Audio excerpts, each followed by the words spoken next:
بسم اللہ والحمد للہ والصلاة والسلام علی ابی القاسم محمد ابن عبداللہ خاتم النبیین۔ ام، جب ہم کسی کو معاف کرتے ہیں نا جی تو عموماً ہم زبان سے کہہ دیتے ہیں کہ بھائی میں نے تمہیں معاف کیا، لیکن سچ بتائیں دل کے کسی تاریک کونے میں وہ بات ہمیشہ زندہ رہتی ہے۔ جی بالکل، وہ کہیں نہ کہیں چھپی ہوتی ہے۔ ہاں، ہم بس اس پر مٹی ڈال دیتے ہیں۔ لیکن آج ہم دیے گئے مطالعاتی مواد کی روشنی میں جس تصور کا گہرا مطالعہ کر رہے ہیں وہ محض پردہ پوشی نہیں ہے، وہ مکمل طور پر مٹ جانا ہے۔ صحیح، اور یہی اس موضوع کی خوبصورتی ہے۔ بالکل۔ تو آج ہماری اس علمی نشست کا ہدف اللہ تعالیٰ کے ایک انتہائی طاقتور نام یعنی العفو کا جائزہ لینا ہے۔ ہم اس بات کی تہہ تک پہنچنے کی کوشش کریں گے کہ معافی کا وہ تصور کیا ہے جو انسان کے فہم سے تھوڑا بالا تر ہے، بہت گہری بات ہے۔ اور یہ تصور کس طرح ہماری نفسیات، ہماری انا اور ہمارے معاشرتی رویوں کو جڑ سے اکھاڑ کر ایک نئی شکل دے سکتا ہے۔ تو چلیں اس کا بغور جائزہ لیتے ہیں۔ ضرور۔ دیکھیں، اس تصور کی گہرائی کو سمجھنے کے لیے نا ہمیں سب سے پہلے انسانی نفسیات اور عربی لغت کے اس جوڑ کو دیکھنا ہوگا جو اس لفظ میں پنہان ہے۔ مطلب اس کے لفظی معنی؟ جی بالکل۔ علامہ جوہری اور ابن فارس جیسے لغت کے ماہرین جب لفظ عفو کی تشریح کرتے ہیں تو وہ صرف سزا نہ دینے کی بات نہیں کرتے۔ اس میں ایک انتہائی طاقتور بصری استعارہ یا ویژول میٹافر موجود ہے۔ اچھا، وہ کیسے؟ عربی کا ایک محاورہ ہے افل ما۔ اب ذرا تصور کریں کہ ریگستان میں کچھ قدموں کے نشانات ہیں اور پھر پانی کا ایک ریلا آتا ہے یا تیز ہوا چلتی ہے جو ان نشانات کو اس طرح ہموار کر دیتی ہے کہ ریت بالکل صاف ہو جاتی ہے۔ واہ، مطلب کوئی کھوج نہیں بچتا۔ بالکل، کوئی کھوج، کوئی ہلکا سا دبا بھی باقی نہیں رہتا۔ یہ صرف نظر انداز کرنا نہیں ہے، یہ وجود کا خاتمہ ہے۔ ایک سیکنڈ، اگر ہم اسے آج کی روزمرہ کی زبان اور ٹیکنالوجی کے تناظر میں سمجھنے کی کوشش کریں نا تو ایسا لگتا ہے کہ الغفور کا معاملہ ایک طرح سے کمپیوٹر کی کسی فائل کو ہڈن فولڈر میں رکھنے جیسا ہے۔ جی بہت زبردست مثال ہے یہ، ہے نا؟ مطلب آپ نے فائل چھپا دی، کوئی اور اسے دیکھ نہیں سکتا، پاسورڈ لگ گیا، لیکن وہ ہارڈ ڈرائیو پر جگہ تو گھیر رہی ہے، وہ موجود ہے۔ بالکل، وہ سسٹم میں تو ہے۔ مگر جو تصویر آپ العفو کی کھینچ رہی ہیں وہ تو ایسا ہے جیسے کسی نے اس فائل کو شفٹ اور ڈیلیٹ دبا کر ہمیشہ کے لیے اڑا دیا ہو، ریسائیکل بن میں بھی کچھ نہیں بچا، گویا وہ فائل وہاں کبھی ایگزسٹ ہی نہیں کرتی تھی۔ مطلب میں صحیح کہہ رہا ہوں نا؟ بالکل 100% صحیح کہہ رہے ہیں۔ یہ تمثیل اس تصور کے میکانزم کو بالکل درست انداز میں واضح کرتی ہے۔ امام الکووی نے اسی فرق کو بیان کرتے ہوئے ایک بڑی گہری بات کہی ہے۔ انہوں نے کیا فرمایا؟ وہ فرماتی ہیں کہ میرا مطلب ہے، وہ فرماتے ہیں کہ غفران یعنی مغفرت میں اللہ تعالیٰ گناہ کے نتائج یعنی سزا کو روک دیتا ہے، اسے چھپا دیتا ہے۔ یہ بذات خود ایک بہت بڑی نعمت ہے۔ جی، اس میں تو کوئی شک نہیں۔ عفو کی بات کرتے ہیں نا تو کھیل کے اصول ہی بدل جاتے ہیں۔ عفو میں اعمال نامے سے وہ گناہ اس طرح کھرچ دیا جاتا ہے کہ روز قیامت اس پر کوئی سرزنش، کوئی ملامت یا شرمندگی بھی نہیں ہوگی۔ اللہ اکبر۔ مغفرت میں گناہ موجود رہتا ہے مگر پردہ پڑ جاتا ہے، جبکہ عفو کے بعد وہ چیز آپ کی ہسٹری کا بھی حصہ نہیں رہتی۔ یہ بات سن کر ذہن واقعی سن ہو جاتا ہے۔ ہم اپنی روزمرہ کی عبادات میں کتنی ہی بار نادانستہ طور پر محض سزا سے بچنے کی دعائیں مانگ رہے ہوتے ہیں۔ بالکل، ہم صرف نتائج سے ڈرتے ہیں۔ ہاں نا، جب ہم سے کوئی غلطی ہوتی ہے تو ہم فوراً استغفر اللہ کہتے ہیں تاکہ ہم بس اس کے برے نتائج سے کسی طرح بچ جائیں۔ صحیح بات ہے۔ لیکن العفو کی صفت تو انسانی سوچ کی حدوں سے بھی کہیں آگے کی چیز ہے۔ یہ صرف جہنم کی آگ سے بچنا نہیں ہے، بلکہ اس شرمندگی کے احساس ہی سے پاک ہو جانا ہے جو انسان کو اندر سے کھوکھلا کر دیتا ہے۔ بالکل، اور اس مقام پر ایک اور زاویہ ابھر کر سامنے آتا ہے جو اس پوری بحث کو ایک نیا رخ دیتا ہے۔ وہ کیا؟ دور ہوتا ہے۔ بالکل، زیادہ تر حالات میں انسان اس وقت معاف کرتا ہے جب وہ کچھ کر نہیں سکتا، لیکن اللہ کی معافی کی ڈائنامکس بالکل مختلف ہیں۔ قرآن مجید میں سورۃ النساء کی آیت 149 پر غور کریں۔ جی، اللہ نے اپنے نام العفو کو جس صفت کے ساتھ جوڑا ہے نا وہ القدیر ہے، یعنی ان اللہ کان عفوا قدیرا۔ بے پناہ معاف کرنے والا اور بے پناہ قدرت رکھنے والا، یہ دونوں صفات ایک ساتھ کیوں آئی ہیں؟ یہاں ایک انتہائی دلچسپ بات سامنے آتی ہے۔ اگر ہم سائیکالوجی اور پاور ڈائنامکس کو دیکھیں تو معاشرے میں جس کے پاس طاقت ہوتی ہے وہ بدلہ لیتا ہے۔ بالکل، وہ اپنا غصہ نکالتا ہے۔ ہم لوگ اکثر کہتے ہیں کہ بھائی میں نے اپنا معاملہ اللہ پر چھوڑ دیا، لیکن اندر کی سچائی یہ ہوتی ہے کہ ہمارے پاس بدلہ لینے کی طاقت نہیں ہوتی، ہم مجبور ہوتے ہیں، اس لیے ہم اسے معافی کا نام دے دیتے ہیں۔ جی، وہ ایک طرح کا دفاعی میکنزم ہوتا ہے۔ تو پھر اللہ جو ہر چیز پر قادر ہے، اس کی معافی اس انسانی مجبوری والی معافی سے اتنی مختلف کیسے ہے؟ کیونکہ حقیقی معافی کا تصور طاقت کے بغیر ادھورا ہے۔ جو شخص بدلہ لینے کی استطاعت ہی نہیں رکھتا، اس کا معاف کرنا بس ایک سمجھوتا ہے۔ قابل ستائش معافی صرف وہ ہے جو انتقام کے مکمل اور 100% اختیار کے باوجود دی جائے۔ واہ، کیا زبردست نقطہ ہے! انسانوں کی معافی اکثر کمزوری، تھکاوٹ یا حالات سے سمجھوتے کا نام ہوتی ہے، لیکن اللہ کی ذات کے لیے کوئی مجبوری نہیں، وہ القدیر ہے۔ بالکل، وہ تو ہر چیز پر قادر ہے۔ اس کی طاقت اتنی لامحدود ہے کہ وہ پوری کائنات کو 1 سیکنڈ کے 1000ویں حصے میں فنا کر سکتا ہے۔ اس کی معافی اس لیے نہیں ہے کہ وہ سزا دے نہیں سکتا، بلکہ اس کی معافی اس کی مطلق طاقت اور کمال حکمت کا مظہر ہے۔ وہ قدرت کی انتہا پر بیٹھ کر عفو کا فیصلہ کرتا ہے۔ سچی بات ہے، اس طاقت کے تصور کو ذہن میں لانا ہی رونگٹے کھڑے کر دیتا ہے۔ بالکل، جب انسان کائنات کی اس بے پناہ طاقت کا تصور کرتا ہے، اس ذات کا جو ہماری شے رگ سے بھی زیادہ قریب ہے، جو ہمارے ہر ارادے کو جاننے پر قادر ہے، جی، جو سب کچھ دیکھ رہا ہے۔ ہاں، اور پھر یہ دیکھتا ہے کہ وہ کس طرح ہمارے سیاہ ترین اعمال کو مستقل بنیادوں پر مٹا دینے کا فیصلہ کرتا ہے، تو اس کے اس انداز پر غور کر کے دل سے بے ساختہ استغفر اللہ نکلتا ہے۔ بے شک۔ انسان اس قدرت اور اس رحم کے امتزاج کے سامنے مکمل طور پر بے بس ہو جاتا ہے۔ یہ بات دل کو سکون تو بہت دیتی ہے، لیکن یہاں ایک بڑا بنیادی اور کھٹکنے والا سوال پیدا ہوتا ہے۔ اچھا، وہ کیا؟ اگر ایک انسان کو یہ یقین ہو جائے کہ اللہ کی معافی اتنی ہی مکمل ہے، وہ سب کچھ ڈیلیٹ کر دے گا، تو اس سے تو ایک طرح کی بے خوفی پیدا ہونی چاہیے۔ آپ کا مطلب ہے لوگ ڈھیٹ ہو جائیں گے؟ ہاں نا، لوگ سوچیں گے کہ بھائی ٹھیک ہے، جو مرضی کرو، آخر میں الفو تو سب مٹا ہی دے گا۔ ہمارے مطالعاتی مواد میں امام احمد رحمہ اللہ کی لائیوی ایک روایت ہے جس میں حضرت عقبہ بن عامر رضی اللہ عنہ نے نبی کریم صلی اللہ علیہ وسلم کا قول نقل کیا ہے۔ جی، وہ بہت اہم روایت ہے۔ اس میں بتایا گیا ہے کہ اگر کوئی شخص نافرمانی میں ڈوبا ہوا ہو، مسلسل گناہ کر رہا ہو، اور اس کے باوجود اللہ اسے دنیا کی وہ تمام نعمتیں، دولت اور آسانیاں دے رہا ہو جو اسے پسند ہے، تو یہ کوئی کرم نہیں ہے۔ بالکل نہیں، یہ تو استدراج ہے۔ ہاں، یہ استدراج ہے۔ یہ لفظ استدراج ہمیں اس معافی کے تصور میں ایک وارننگ سائن کی طرح لگتا ہے۔ جی بالکل، یہ استدراج کا تصور دراصل انسان کی اس نفسیاتی خود فریبی کو توڑتا ہے جس کا آپ نے ابھی ذکر کیا۔ ابن القیم رحمہ اللہ اس حوالے سے بڑی سخت تنبیہ کرتے ہیں۔ انہوں نے کیا کہا ہے؟ وہ بتاتی ہیں کہ میرا مطلب ہے بتاتے ہیں کہ اللہ سے حسن ظن رکھنے اور اللہ کی رحمت کو اپنے جرائم کا جواز بنانے میں زمین آسمان کا فرق ہے۔ ایک شخص جو گناہ کے بعد ٹوٹ جاتا ہے، اور ایک وہ جو گناہ پر ڈٹا رہتا ہے اور پھر کہتا ہے کہ اللہ غفور و رحیم ہے۔ یہ دونوں برابر تو نہیں ہو سکتے۔ بالکل، جو شخص ڈٹائی سے نافرمانی جاری رکھے اور پھر نعمتوں کے ملنے کو اپنی کامیابی سمجھے، وہ دراصل ایک جال میں پھنس رہا ہے، اللہ اسے ڈھیل دے رہا ہے۔ یہ ڈھیل ہی تو استدراج ہے۔ جی، استدراج کا مطلب ہی یہ ہے کہ کسی کو درجہ بدرجہ آہستہ آہستہ ہلاکت کی طرف لے جایا جائے، اس طرح کہ اسے محسوس بھی نہ ہو کہ وہ تباہی کے کنارے کھڑا ہے۔ یہ کتنی خوفناک حقیقت ہے۔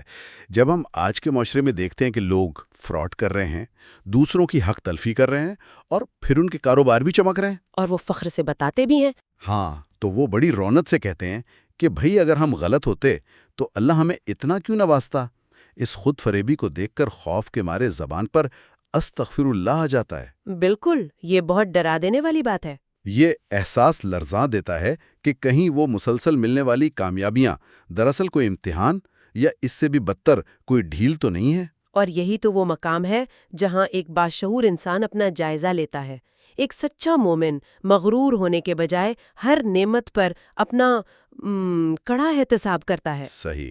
وہ جانتا ہے کہ مادی فراوانی اللہ کی رضا کی حتمی دلیل نہیں ہے۔ سلف صالحین کا تو یہ حال تھا کہ جب ان پر نعمتوں کی بھرمار ہوتی تھی تو وہ ڈر جاتے تھے کہ کہیں یہ ہماری کسی نیکی کا دنیاوی بدلہ تو نہیں جو ہمیں یہیں دے دیا گیا ہو۔ اللہ اکبر، ان کا لیول ہی اور تھا۔ وہ اس استدراج کے خوف سے کثرت سے استغفر اللہ پڑھتے تھے۔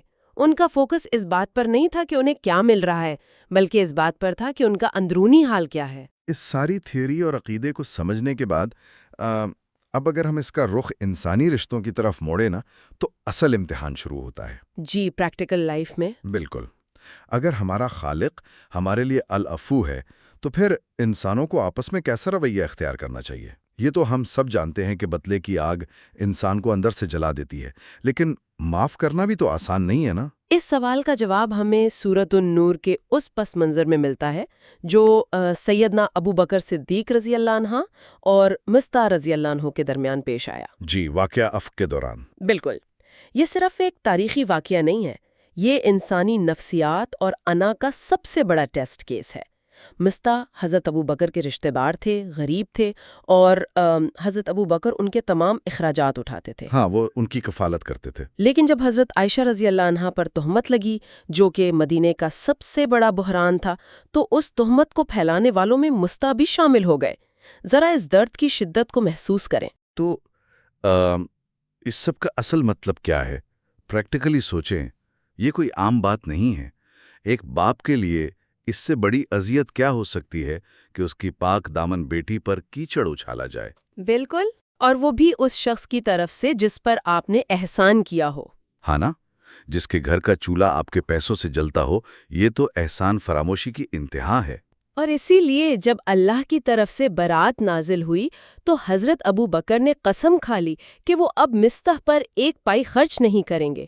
انسانی لحاظ سے یہ بالکل جائز غصہ تھا، ان کا حق تھا۔ ظاہر ہے، کوئی بھی انسان یہی کرتا۔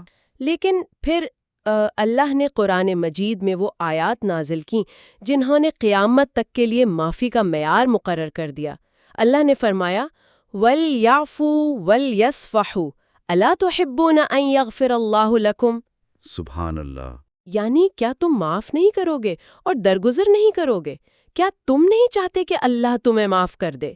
یہ سنتے ہی حضرت ابو بکر رضی اللہ عنہ پھوٹ پھوٹ کے رو پڑے اور پکار اٹھے، کیوں نہیں ہے ہمارے رب؟ ہم ضرور چاہتے ہیں کہ تو ہمیں معاف کر دے۔ یہ ان کی ایمان کا درجہ تھا۔ اور انہوں نے فوراً مستطاع کا وظیفہ بحال کر دیا، بلکہ پہلے سے زیادہ کر دیا۔ اسی تناظر میں وہ حدیث بھی یاد آتی ہے جب ایک شخص نے پوچھا کہ ہم اپنے خادم کی غلطی کتنی بار معاف کریں؟ تو جواب ملا، روزانہ 70 مرتبہ۔ افو، جب ہم ان واقعات کو اپنی روزمرہ کی زندگی پر رکھ کر دیکھتے ہیں نا تو زمین پیروں تلے سے نکل جاتی ہے۔ ہم اپنی انا کے کتنے چھوٹے چھوٹے خول میں قید لوگ ہیں۔ جی، ذرا سی بات پر ناراض ہو جاتے ہیں۔ بالکل، ہمیں کسی نے تقریب میں مدعو نہیں کیا، کسی نے ہمارے میسج کا جواب تاخیر سے دیا، یا کسی نے وراثت میں تھوڑا سا حصہ دبا لیا تو ہم سالوں بول چال بند کر دیتے ہیں۔ اور یہاں اتنا بڑا صدمہ تھا، پھر بھی معاف کر دیا۔ ہاں، یہاں ایک شخص کی بیٹی کی عزت پر حملہ ہوا اور اس نے معاف کر دیا۔ جب ہم اپنی ان چھوٹی چھوٹی رنجشوں اور اپنی پھولی ہوئی انا کو دیکھتے ہیں اور پھر اس واقعے کو پڑھتے ہیں تو شرمندگی سے استغفر اللہ کہنا پڑتا ہے۔ جی، ہم واقعی بہت کمزور ہیں۔ ہم کس منہ سے اللہ سے امید رکھتے ہیں کہ وہ ہماری پہاڑ جیسی غلطیاں مٹا دے گا، جبکہ ہم انسانوں کی سوئی جیسی غلطیاں معاف کرنے کو تیار نہیں؟ دراصل یہاں پر ایک بہت بڑی معاشرتی غلط فہمی ہے۔ ہم نے معاف کرنے کو کمزوری کے ساتھ جوڑ دیا ہے۔ حسن بصری رحمہ اللہ کا اس حوالے سے ایک انتہائی شاندار قول ہے۔ کیا فرماتے ہیں وہ؟ وہ فرماتے ہیں کہ معاف کرنے کا مطلب کمزوری، بزدلی یا ذلت ہرگز نہیں ہے، یہ تو شجاعت کی علامت ہے۔ معاشرہ کہتا ہے کہ اگر تم نے معاف کر دیا تو لوگ تمہیں بے وقوف سمجھیں گے۔ لوگ کہیں گے کہ یہ تو ڈر گیا۔ ہاں، کہ تمہارے سر پر چڑھ جائیں گے۔ جی، لیکن حقیقت یہ ہے کہ اپنے غصے کو پینا اور انتقام کی طاقت کے باوجود معاف کرنا انسان کی سب سے بڑی طاقت ہے۔ ان کے پوتے حضرت حسن بن علی رضی اللہ عنہما نے فرمایا تھا کہ اگر کوئی شخص میرے ایک کان میں گالی بکے جی، اور پھر میرے دوسرے کان میں آ کر معذرت کر لے تو میں اس کی معذرت قبول کر لوں گا۔ یہ ہے وہ اعلیٰ ظرفی جو اندرونی مضبوطی سے آتی ہے۔ یہ وہ فتح ہے جو انسان اپنے نفس پر حاصل کرتا ہے۔ واہ!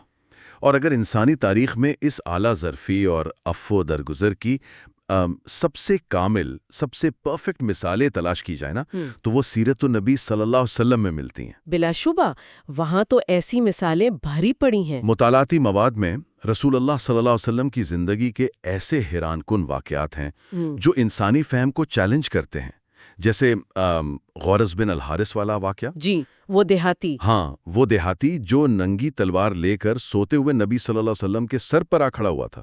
اس نے پوچھا، اب تجھے مجھ سے کون بچائے گا؟ آپ صلی اللہ علیہ وسلم نے ذرا برابر خوف کے بغیر فرمایا، اللہ، اور اس کی تلوار گر گئی۔ بالکل، اب تلوار آپ کے ہاتھ میں تھی اور آپ نے وہی سوال کیا، اب تجھے کون بچائے گا؟ اس نے رحم کی بھیک مانگی اور آپ صلی اللہ علیہ وسلم نے اسے معاف کر دیا۔ سبحان اللہ۔ یا پھر خیبر کی وہ یہودی عورت جس نے آپ صلی اللہ علیہ وسلم کو زہر دیا، جس کی تکلیف آپ تاحیات برداشت کرتے رہے، لیکن آپ نے اسے اپنے حق کے لیے معاف کر دیا۔ یہ واقعات ہمیں معافی کے میکینزم کے بارے میں کیا بتاتے ہیں؟ یہ واقعات ہمیں بتاتے ہیں کہ معافی کوئی وقتی جذبہ نہیں ہے، بلکہ ایک مستقل رویہ ہے۔ لیکن ان سب میں جو واقعہ سب سے زیادہ جذباتی اور نفسیاتی وزن رکھتا ہے نا، وہ حضرت حمزہ رضی اللہ عنہ کے قاتل واشی کا واقعہ ہے۔ وہ واقعہ تو بہت ہی دل بہلا دینے والا ہے۔ ذرا اس کی گہرائی میں جائیں۔ حضرت حمزہ صرف چچا نہیں تھے، وہ رسول اللہ صلی اللہ علیہ وسلم کے سب سے بڑے حامی، رضائی بھائی اور ایک بہت مضبوط سہارا تھے۔ بالکل، ویشی نے انہیں شہید کیا اور ان کے جسم کی جو بے حرمتی کی گئی، اس نے آپ صلی اللہ علیہ وسلم کو بے انتہا رنجیدہ کیا۔ اب فتح مکہ کا دن ہے۔ آپ صلی اللہ علیہ وسلم کے پاس مکمل ریاستی اور عسکری طاقت ہے۔ صحابہ کرام رضی اللہ عنہم تلواریں نکالے کھڑے ہیں۔ ایک اشارے پر سب کچھ ہو سکتا تھا۔ ایک اشارے پر وحشی کو ختم کیا جا سکتا تھا، لیکن آپ صلی اللہ علیہ وسلم نے کیا کیا؟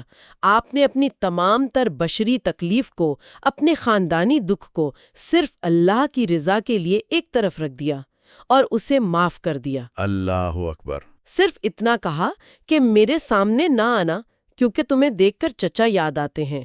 یہ جذبات کو کچل کر اصول پر قائم رہنے کی وہ معراج ہے جس کی مثال تاریخ میں نہیں ملتی۔ سچی بات ہے۔ اور اسی موقع پر مکہ والوں کے لیے آپ کا وہ جملہ اذهبوا فانتم الطلقاء، یعنی جاؤ تم سب آزاد ہو، یہ کوئی سیاسی بیان نہیں تھا، یہ دل کی وہ وسعت تھی جو کائنات پر محیط تھی۔ یہ سب سن کر انسان سوچتا ہے کہ ہم کہاں کھڑے ہیں، مطلب ہمارا تو کوئی لیول ہی نہیں ہے۔ بالکل، جب ہم رحمت للعالمین صلی اللہ علیہ وسلم کے اس اعلیٰ اخلاق کی طرف دیکھتے ہیں اور پھر اپنے حال پر غور کرتے ہیں کہ ہم کیسے سالوں تک کینہ پالتے ہیں، کیسے نسل در نسل دشمنیاں چلاتے ہیں، تو ہمیں سچے دل سے استغفر اللہ کہنا چاہیے۔ واقعی ہماری حالت تو یہ ہے کہ ہم اپنے سگے رشتہ داروں کی بات نہیں بھولتے، اور آپ صلی اللہ علیہ وسلم نے اپنے پیاروں کے قاتلوں کو معاف کر دیا۔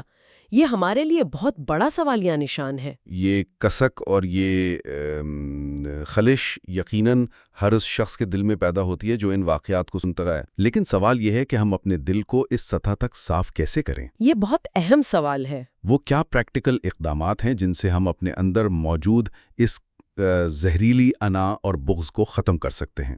کیونکہ سوچنا اور بات ہے اور پریکٹیکلی دل کو صاف کرنا دوسری بات۔ اس کا ایک بہت شاندار جواب ہمیں اس انصاری صحابی کے واقعے میں ملتا ہے جنہیں رسول اللہ صلی اللہ علیہ وسلم نے مسلسل 3 دن جنت کی بشارت دی۔ جی، حضرت عبداللہ بن عمرو بن عاص والا واقعہ۔ بالکل، انہوں نے یہ جاننے کے لیے کہ آخر ان کا عمل کیا ہے، ان کے ساتھ 3 راتیں گزاریں۔ انہیں لگا شاید یہ رات بھر جاگتے ہوں گے یا کوئی خاص قسم کی سخت عبادت کرتے ہوں گے۔ ہاں، کوئی بہت بڑا عمل ہوگا۔ لیکن ایسا کچھ نہیں تھا۔ جب انہوں نے آخرکار اس صحابی سے پوچھا تو انہوں نے جو جواب دیا وہ ہماری آج کی پوری گفتگو کا خلاصہ ہے۔ انہوں نے کیا جواب دیا؟ انہوں نے کہا کہ میرا کوئی خاص عمل نہیں ہے سوائے اس کے کہ جب میں رات کو بستر پر جاتا ہوں تو میں اپنے دل کو ہر مسلمان کے لیے کسی بھی قسم کے کھوٹ، بغض، حسد اور کینے سے مکمل طور پر صاف کر لیتا ہوں۔ سبحان اللہ۔ یعنی وہ روزانہ اپنے دل کا ڈیلیٹ بٹن دبا کر سوتے تھے۔ ان کی جذباتی صفائی یا ایموشنل ہائیجین اتنی کمال کی تھی کہ اسی چیز نے انہیں جنت کا حقدار بنا دیا۔ سائیکالوجی کے لحاظ سے دیکھیں تو یہ کتنا زبردست طریقہ ہے، اور مطالعاتی مواز میں اس حوالے سے کچھ اور بڑی کمال کی ٹپس دی گئی ہیں۔ جی بتائیے گا۔ مثلاً جس شخص نے آپ کے ساتھ زیادتی کی ہو اس کے لیے دعا کرنا۔ اب بظاہر یہ ناممکن لگتا ہے، جس نے آپ کا حق مارا ہو آپ اس کی بھلائی کی دعا کیسے کر سکتے ہیں؟ یہ تو نفس پر بہت بھاری گزرتا ہے۔ بہت بھاری۔ لیکن نبی کریم صلی اللہ علیہ وآلہ وسلم نے طائف والوں کے پتھر کھا کر اپنے خون سے بھرے جوتوں کے ساتھ یہی دعا کی کہ اے اللہ میری قوم کو معاف کر دے کیونکہ یہ جانتے نہیں ہیں۔ بے شک۔ ایک اور طریقہ یہ ہے کہ جس سے رنجش ہو اسے تحفہ دیں۔ اس کے پیچھے بڑی گہری سائیکالوجی ہے جسے ہم کوگنیٹیو ڈسوننس کہتے ہیں۔ اچھا، وہ کیسے کام کرتی ہے؟ ہوتا کیا ہے کہ جب آپ کسی ایسے شخص کو تحفہ دیتے ہیں جس سے آپ نفرت کرتے ہیں تو آپ کا دماغ کنفیوز ہو جاتا ہے اور آخر کار اس نفرت کو کم کر دیتا ہے۔ احادیث میں اسے سینے کا کینہ یا وہر صدر دور کرنے کا نسخہ بتایا گیا ہے۔ واہ، کیا حکمت ہے! اور ایک اور زبردست طریقہ، ہر مہینے 3 دن کے روزے رکھنا ہے جو انسان کے اندر کے غصے اور تنگی کو ختم کرتے ہیں۔ یہ سب وہ میکینزم ہیں جو آپ کے دل کے اس زنگ کو اتارتے ہیں جو معاشرتی رویوں کی وجہ سے لگ جاتا ہے۔ لیکن سچ پوچھے نا تو اپنے دل سے دوسروں کی نفرتیں نکالنا کوئی ایک دن کا کورس نہیں ہے، یہ ایک لائف ٹائم سٹرگل ہے۔ بالکل، یہ روز کی محنت ہے۔ ایک مسلسل جنگ ہے جو انسان کو اپنی انا کے ساتھ لڑنی پڑتی ہے، اور جب بھی ہمارا یہ انسانی نفس ہم پر غلبہ پانے لگے اور کسی سے بدلہ لینے کا خیال سر اٹھائے تو ہمیں فوراً استغفر اللہ پڑھ کر اپنے دل کی صفائی کرنی چاہیے۔ جی، ہمیں اس اندھیرے کو اپنے اندر گھر نہیں کرنے دینا چاہیے۔ صحیح کہہ رہے ہیں۔ ابن القیم رحمہ اللہ نے اس پوری جد و جہد کو احسان کے 4 درجات میں بڑی خوبصورتی سے سمیٹا ہے۔ وہ کیا درجات ہے؟ وہ فرماتے ہیں کہ جب کوئی آپ کے ساتھ برائی کرے تو اس سے نمٹنے کے 4 درجے۔